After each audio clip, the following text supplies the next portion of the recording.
Lumabang kayo sa akin ng debate para magkaalaman. Hindi yung puro comment-comment lang kayo dyan. Mga bakla kayo. Mga badingdongs. Mga fucking, mga badingdongs. O, lumaban kayo ng debate. Di ba? O, lumaban kayo ng debate. Hindi yung pabakla-bakla kayo. Mga hinayupa kayo. Panay comment lang kayo. Ah, si Jared Eka nangihingi ng laptop. Tanga, hindi sa akin yung laptop. Engot. Sa Ministry ng Healing of Exorcism yun, hindi sa akin, tanga. Hindi ko kailangan ng laptop, may cellphone ako, engot. Kayong mga tanga na sinasabing ako'y namemera dun sa laptop, hindi sa akin yung laptop, mga tanga kayo. Mga hinayo pa kayo. Hindi sa akin yung laptop, mga tanga. Ha? Magandang araw po sa inyo mga kapatid, mga kababayan. Ako po si Bro Jared. Ako po ay buong pagpapakumbabang lumalapit sa inyo upang humingi po ng kaunting tulong para po sa aming ministry o ating ministry mga kapatid sa apolohetiko o pagpapaliwanag ng pananampalataya. Kami po ay naglalayong makabili ng isang laptop na gagamitin sa paggawa po ng mga video editing, mga content, etc. at pag-upload ng mga discussion teachings online. Sa pamamagitan po nito mga kapatid, mas marami pa kaming maaabot na tao o mas maraming maaabot ng pagpapaliwanag ng maayos sa pamamagitan po ng mga digital platform. Mas mapapalayon po ang ating pagpapahayag ng ating pananampalataya. Ang target po naming halaga ay nasa 50,000. Malaki ito. Para makabili ng maayos at talagang pagmatagalan na laptop na kakayanin ang video editing works, ngunit nais po namin ipaalam anumang halaga. Gaano man kaliit ay malaking tulong na po sa amin. Kung nais po ninyong tumulong mga kapatid, mga kababayan, ay makikita nyo po ang number ng GCash na ating i-flash po sa ating screen at sa caption 0915-426-0583. Ulitin po natin ang basa 0915-426-0583. Kung hindi man po posible ang pinansyal na tulong, lubos po rin kaming nagpapasalamat sa inyong pananalangin at pag-share ng video na ito. At maraming salamat po mga kapatid at nawa ay matulungan po ninyo ang aming ministry upang mas mapalayon pa po ang paghahatid ng mabuting balita ng ating Panginoong Kristo. Maraming salamat po at naway pagpalain kayo ng mabatalumang Diyos Ama, Anak at Espiritu Santo. Amen. Salamat po sa Diyos. So, ayun, may inedit na videos ang INC, no, na kay Jared regarding dun sa before and after na videos. Nasa unang videos ay siya ay nanghihingi ng worth 50,000 pesos para dun sa laptop. At alam po natin na si Jared ay debater ng Catholic Church. So, nanghingi daw siya ng pera sa madaling salita. Tapos meron siyang pangalawang videos na never daw siyang nanghingi ng pera. Well, sa pagkakaintindi ko dun sa video, parang ang sinasabi dun ni Jared, hindi sa kanya yung laptop, para yun sa ministry. So, ibig sabihin, nanghihingi ng tulong pinansyal si Jared para dun sa ministry, hindi para sa kanya. Kumbaga, hindi niya sariling gamit. So, kung tinatanong nyo ako, bakit 50,000, hindi ko po alam. Kasi kahit din naman sa mga gadgets, sa cellphone, sa laptop, hindi po ako marunong tumingin kung ano yung mga magaganda. Kasi sa akin po, basta magagamit naman, 'di ba? Pare-pareho lang naman yung ng pindutan, okay lang po 'yun sa akin. Basta't magagamit ko sa pagla-live, hindi naman po ako maselan sa mga brand, hindi naman po ako mahilig sa branded. Kasi ang kailangan ko lang po is maayos na cellphone na makakapag-live na makikita ko ng mga tao. Okay na ako doon. Hindi naman po ako mahilig sa mga high price. So, hindi ko po alam kung bakit 50,000 ang hinihingi niya. Hindi ko alam kung anong laptop. Baka mahal po yung mga laptop talaga. Kasi sa akin noon may nagbigay ng laptop pero pang pang eskwelahan. So, binigay ko din siya sa ibang tao na nag-aaral. para magamit kasi yung time na yon is online class. So, hindi ko rin po siya magamit kasi nga hindi siya pwedeng pasukan ng mga iba't ibang apps kasi madali siyang ma-full memory. No? So, kung tatanungin nyo ako kung ano ba ang statement ko doon sa pagbibigay ng amount ni Jared, kung yung 50,000 pesos na hinihingi ni Jared sa live niya, yun yung halaga ng gamit, wala naman po akong nakikitang masama doon. Like what I've said, as long as hindi naman po sa pagnanakaw ng gagaling yung perang ipambibili ng isang gamit at ito ay inihihingi naman ng tulong, ano naman po yung masama doon? Hindi po ba ang pagbibigay din naman ng, pag tayo nagbibigay ng abuloy, hinihingian din naman tayo. Okay na po yung manghingi kesa sa magnakaw. Okay na po yung ginagawa ni Jared kesa naman po sa mga ibang protestante dyan na ginagamit ang inyong simbahan para po nakawan ng pera ang mga tao at linlangin at dayain at dalhin nyo sa impyerno. Hello, magandang gabi po sa inyong lahat. Ako po ulit si Sanrio. No, meron pong videos na kumakalat ngayon sa mga page ng INC ni Felix Manalo kaugnay kay Jared Almazora. And we all know that Jared Almazora is a former MCGI under by Eli Soriano. So, ang video na to ay patungkol sa laptop. No? At nakita ko yung video, siya ay laman ng mga content ng mga INC ni Felix Manalo. Ano daw yung aking masasabi at bakit, hindi ko lang maintindihan bakit nila ako inuugnay sa laptop na yan. Okay. Nung ako po ay masigla, no, pagdating sa pagdedebate, pagdating sa pagdedepensa ng simbahang Katolika, hindi po ako nanghingi ng pera. Opo, nakakatanggap ako ng mga tulong katulad ng mga libro.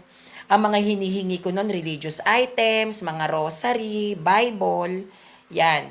Kung may nagpapadala man sa akin ng cash, ito ay dumadaan kay Ate Nadram. Pinapakita ko sa kanya noon dahil nagkaroon kami ng Bible Quiz Bee.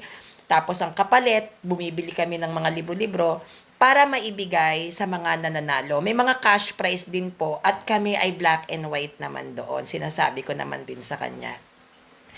Sa akin kasi hindi ako makarelate. Kasi nung ako ay dumedebate before, hindi po ako nanghihingi ng GCash. Hindi po ako nanghihingi ng pera. Dumating ako sa point during my time na umiiyak na nga po yung ibang mga katolikong supporters ko para lang mabigyan ako ng pera. Even my mom, alam niya yan, na umiiyak siya na bakit hindi ko nga tinatanggap yung pera. Kasi sa akin, ang tinatanggap ko yung mga material, notebook, ballpen, libro, CCC. Yan, mahilig po kasi ako talagang magbasa. Kaya wala po akong idea kung paano po ipapaliwanag yung halimbawa merong isang katolikong nanghihingi ng GCash o nanghihingi ng merong amount na kailangan ko ng ganitong pera, hindi ko po siya alam. Kasi hindi ko naman po siya talaga ginawa nung ako ay defender. Kaya nga po noon, yung sinasabi nilang pinagkakakitaan ko ang pagiging CFD ko, hindi po yan totoo. Never po akong nagkaroon ng presentations na this is my GCash account or kailangan ko po ng ganitong halaga para po sa pamimigay ko ng religious items before, hindi po ako ganon. Ang pamimigay ko po noon ng religious items ay galing sa sarili kong bulsa at sa ibang tulong ng mga kakilala ko pong CFD dito po sa Pilipinas. Yun lang po, maraming salamat. God bless you. Bakit nga ba ako hindi nanghihingi before ng GCash or nanghihingi ako ng pera nung ako ay dumedebate? Kasi wala naman po akong kinaanibang organization. Hindi po ako sumali sa organization ng CFD, pero uma-attend po ako ng National Convention ng CFD. Kasi ang habol ko lang naman po dyan, turo, hindi naman po yung certificate. Ako ay dating umani sa CF LAMP, under ako ni Alfie Jabat, naging presidente po ako, external president po ng CF LAMP sa Cagayan de Oro. During that time, Catholic pa si Alfie Jaba. So nakapagpasok ako ng maraming kabataan doon at lahat naman sila ay nabigyan ko ng libro. Nagkaroon din po ako ng mga sponsorships, hindi po pera, pagdating sa mga jacket ng AMS before, bilang mga kumakatawan na defender ng Catholic Church, at lahat naman po sila ay naging mahusay. Nagko-contribute din po ako before ng mga t-shirt ng AMS. Yun po ay walang bayad, even the shipping fee. Lahat po yun ay cargo ko. Kahit po yung nagkaroon po ng National Convention dyan sa Antipolo, marami pong nakapunta na mga taga Luzon dyan po sa Antipolo dahil ako po ang sumagot ng accommodation nila. Hindi po sa panunumbata, nililinaw ko lang po kasi nauugnay ako sa usaping pera. Ako po noon ay nagkaroon ako ng advokasya nung magaganap po ang National Convention dito sa Luzon na sana makatulong naman po tayo dito po sa Luzon na makapunta. Yung ibang mga CFD po dyan po sa National Convention. Siguro po ang mga hindi po sa pagbibilang pero ikaklaro ko lang ha, nilinawin ko lang po na hindi ko po ito pinagkakitaan. Ang mga nadala ko po sa National Convention para po kahit papaano ay masagot, hindi lang yung accommodation, kahit po yung babayaran na fee, pag tayo ay dadalo sa National Convention, nakapagpasok po ko ng almost 20 na katao. No, at yun po ay sa sarili ko pong pagsisikap. At yung iba doon, tinulungan po ako ng mga kaibigan ko. Hindi po ako kahit kailan nag-announce kung magkano yung GCash na kailangan kong matanggap o kung ano yung GCash number ko kasi during that time wala po talaga akong GCash account. Ngayon po, pagdating naman po sa amount ng pera, hindi rin po ako nagla-live kung magkano po yung kailangan kong pera kasi wala naman po akong ministeryo na kinaaaniban. Kaya huwag niyo po sanang marapatin na iugnay ako sa kung ano man na naging statement ni Jared Almasora pagdating dyan sa laptop na yan kasi hindi po ako nakaka-relate dyan. Even nung ako po ay nagla-live pa sa page ni Kuya Jando Alabado, alam po ni Kuya Jando yan, hindi po ako nanghihingi ng pera. At hindi ko po siya naging ugali. Ang paghingi ng pera, ang paghingi ng GCash, hindi po. At kung meron man po akong natatanggap, yun po ay ipinamamahagi ko din sa mga kasamahan kong defender ng simbahang Katolika. Marami naman po na makapagpapatunay na yung mga nag-donate sa akin before ng mga cash, ito ay ipinamahagi ko mismo sa aking mga kasamahan. Hindi ko na sila papangalanan at alam nyo kung sino kayo. No? Dumating kasi noon sa part na may naputulan ng ilaw, naputulan ng kuryente, binaha yung lugar, walang masilungan. May mga times pa na nagkaroon ako ng estudyante na nabangga ng tricycle, merong diabetic, no, tumaas yung blood sugar, so nanghihingi din sa akin. Even yung mga pinsan ko ay tinulungan din po sila. Kasi ako po, hindi ko po yan kayang gawin. Yung manghingi po ako ng pera sa madlang tao. Kasi ayoko po kahit kailan na pag-isipan ako ng mga tao, lalo na ng mga Katoliko, na ang talinong binigay sa akin ay pinagkakakitaan ko. Well, hindi ko naman sinasabing pinagkakakitaan nila Jared yung kanilang ginagawa. Like Jared said, meron silang ministry at yon ay para sa ministry. Humihingi naman po siya ng tulong, hindi naman po siya nagnanakaw. Hindi naman po katulad sa mga ibang protestante rito, hindi nga kayo humihingi ng tulong pero nagnanakaw naman kayo. 'Di ba po? Malaki po ang pagkakaiba ng paghingi ng tulong dahil wala silang kakayahang punan ang kanilang pangangailangan. Kesa naman sa confident na hindi ka nanghihingi ng tulong pero nagnanakaw ka sa mismong kaba ng simbahan ninyo. So wala naman po akong nakikitang mali doon. Kung ito ay para sa mga gagamitin nilang materials, para sa pagtuturo, wala naman po masama doon. At nakadepende naman po yun sa mga tao kung sila ay bibigyan o hindi bibigyan. Ang mahalaga hindi po siya galing sa masama. Kaya nakikiusap po ako sa inyong lahat na kung meron man pong pag-uusap patungkol dyan sa ini-issue nyo kay Jared Almasora sa pagbili yata niya ng laptop, kung totoo man o hindi, labas po ako dyan. Huwag nyo pong iuugnay ang aking pangalan sa mga ganyang usapin. At alam ko na inuugnay nyo na naman din ako kay Jared Almasora patungkol sa kanyang pag-inom ng alak ng naka-live, no, at kinukuha nyo yung opinion ko dahil alam nyo naman na ako ay brutally frank talaga, no, brutally frank, prangkang-prangka ako. So, pinag-iisipan ko pa po kung papatulan ko yung mga ganyan. Kasi, syempre, magkakaiba ng opinyon ang mga Katolikong mamamayan. Diba? Hindi lang sa Pilipinas, kundi sa buong mundo. So, pinag-iisipan ko siyang mabuti. Kahit na binubuli nyo ako, sinasabi nyo sa akin na takot ako, duwag ako, bakit hindi ko mailabas kung ano yung totoo kong saloobin. Huwag po kayong mag-alala. Darating po tayo sa ganyang punto. Pero sa ngayon po, hayaan nyo muna po akong mag-isip at pag-isipan kung ito ba ay aking gagawin o hindi Pero kung para rin naman sa simbahan, bakit hindi? At para po sa lahat ng mga followers ko, sa lahat ng mga Katoliko dito, binibigay ko rin sa inyo ang kaalaman na during dun sa panahon ng ako ay dumidebate, alam to ng mga kilalang CFD, mga magagaling na defender ng Catholic Church dito sa Pilipinas, na ako ay binibili ng Protestant. May nag-offer sa akin ng 20,000, may nag-offer po sa akin before ng 50,000, meron nag-offer sa akin ng kabuhayan showcase, meron naman pong kumukuha sa akin na tumira sa iba't ibang mga malalaki at magagarang bahay kapalit ng aking pananampalataya. At yung time na yun ay pandemic, which is lahat ng tao ay naghihirap.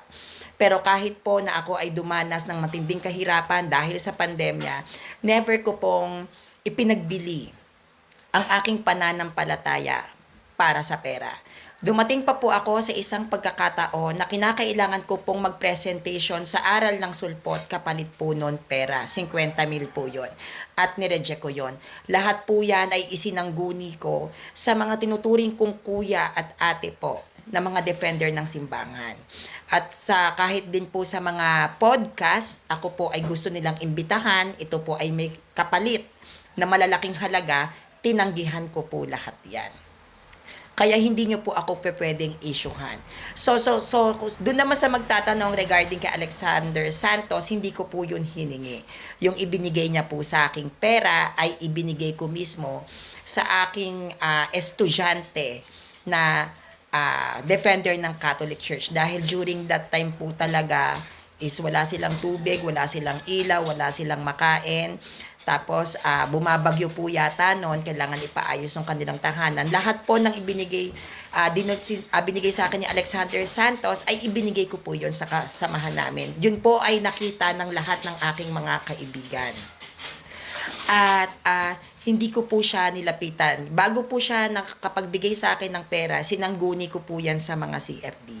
Kaya wag niyo po akong paparatangan na ako ay tumatanggap ng pera. Dahil kung usaping pera lamang po, yung mga panahon na ako ay nagdedebate sa punto por punto, marami pong protestante ang gusto akong bilhin kapalit ang pananampalataya ko. Siguro po kung gagamitin ko yung talino ko during that time, baka mayaman na po talaga ako. May mga kumuha pa po sa akin na magkakaroon ako ng katungkulan agad sa kanilang ministeryo, basta't iwan ko ang pagiging Katoliko ko. Pero hindi ko po yan ginawa.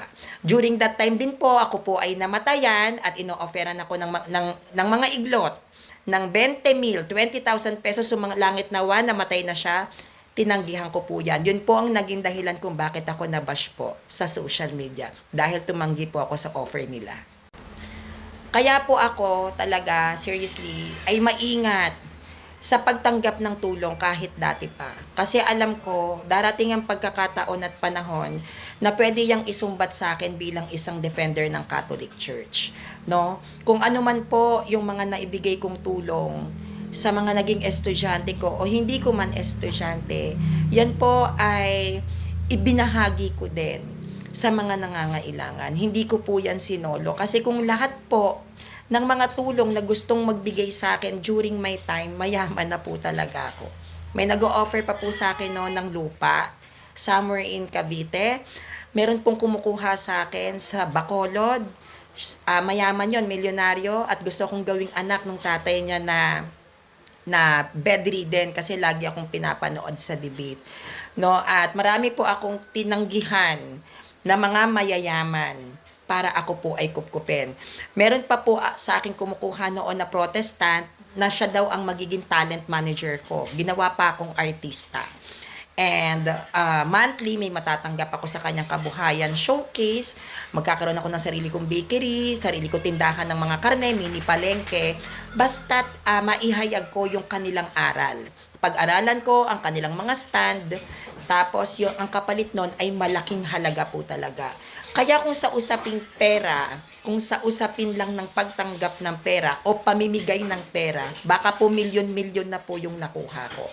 Pero dahil po ang pagiging defender ko ay bukas loob ko itong ginagawa para sa Diyos, para sa simbahan at para sa mga tao, never po akong nanghingi ni piso sa kanila. Pero ako po ay nanghihingi, totoo po, ng mga CCC para sa mga estudyante ko, mga rosary, scapulars, lumapit ako para humingi ng mga sacred images, mga pamphlets, Bibles. Yes po. Nagkaroon po ako ng maraming libro noon na siyang ipinamigay ko sa mga naging estudyante ko na during that time hindi ko namamalayan kakailanganin ko din. Kaya nga po sa dami ko pong books noon, ako naman na nangangailangan ngayon, ako yung nawalan kasi ipinamigay ko po yan lahat. At papatunayan yan sa inyo ng mga estudyante ko. Ultimo yung mga ibang nakasama ko sa national conventions, yung mga binigay po sa akin ay ibinigay ko sa kanila para makadalo sila sa pinakamahalagang pagtitipon na yon ng mga Katoliko. Kaya kung meron man kayong tanong sa akin regarding sa mga ganyang issue, hindi po ako nakaka-relate. Ang pagiging defender ko po ay hindi ko pinasok para manghingi ng pera. Ang pagiging defender ko po, pinasok ko para tanggol ang simbahan. So kung meron mang issue sila sa pera, sila na lang po ang tanongin nyo. Wala po ako sa posisyon para alamin yon.